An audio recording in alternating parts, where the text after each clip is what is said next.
So here we are at the Tyranid turn 4, and as you can see, my Tyranid warriors with bone swords and toxin sacks decided it was the best time to turn up.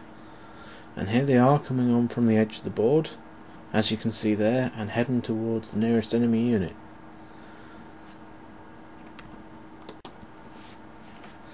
Well, seeing as how there wasn't much to shoot at, I sacrificed my shooting phase and decided to skip to assault, mainly because nothing was in range, and if there was, it would have either decimated me in the assault phase and left me open, or it just wouldn't have been effective and it would have been a waste of shots. So here we are. You can see that the three warriors tried to be gutsy and charge into a squad of Incubi and the Dark Eldar Cabalite Trueborn as well.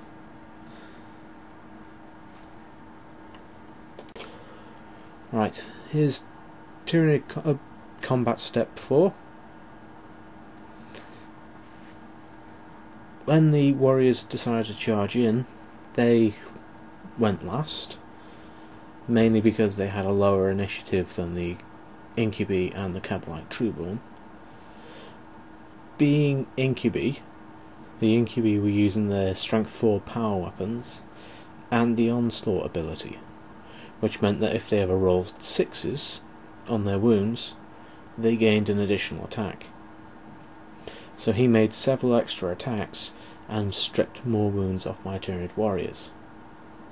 The Cabalite Trueborn didn't do much, if it's anything at all, and my remaining warrior then had to throw his remaining attacks onto the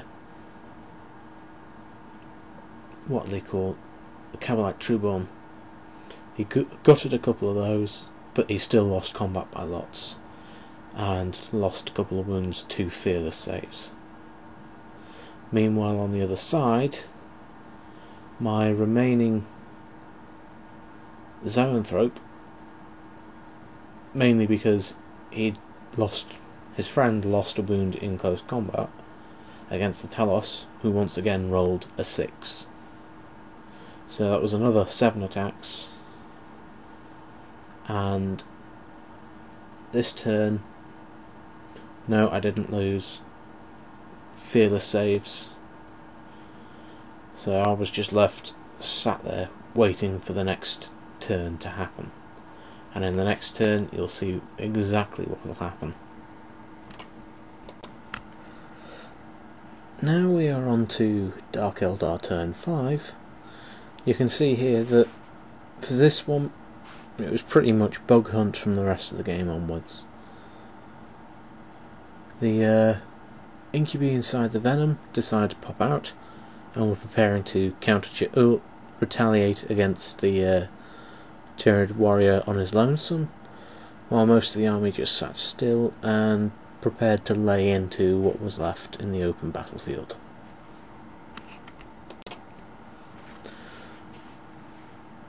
Dark Eldar shooting went well, mainly because they just had Dark Lancers and they were fighting toughness 4 creatures with multiple wounds. So the 2 Dark Lancers from the Razorwing and the 1 Dark Lance from the Ravager annihilated the remaining Spore Pods, adding up to a total kill point count right now of 9-1. The 1 being from the unit of Cabalite warriors that fled the field, which I forgot to mention beforehand. But that was it for the Dark Eldar shooting, and pretty much it for the game. I was prepared to concede, but we played on and seen what happened. Right, the Dark Eldar assault part. The remaining Incubi charged into close combat with the Tyranid warrior, and from there on in, the Tyranid warrior was as good as dead. The first squad annihilated the warrior, and I think that first squad, because it was a multiple combat, the first squad rolled got the highest score, or whatever it was. It got the best of the dice off, and then took the kill point. Meanwhile, on the other side, the Zoanthrope was still busy beating and clashing with the Talos. After rolling for whether the 5th turn would have been the final turn, we got a result which said we must play on to the 6th turn, and it was this turn that the Tyranids ultimately lost, because both players knew that that turn didn't matter, it was just reliant on the combat in the middle between the Talos and the Zoanthrope. So we just skipped to that combat as quickly as we could. This was the first turn that the Talos did not roll a 6 on its number of attacks. It rolled a 5 and pretty much brutalised the Zoanthrope into submission, and the game ended because there was nothing of the Tyranids left on the field. And then that was it. That was end of game. Dark Eldar 11, Tyranids 0. Well, 1. Sorry.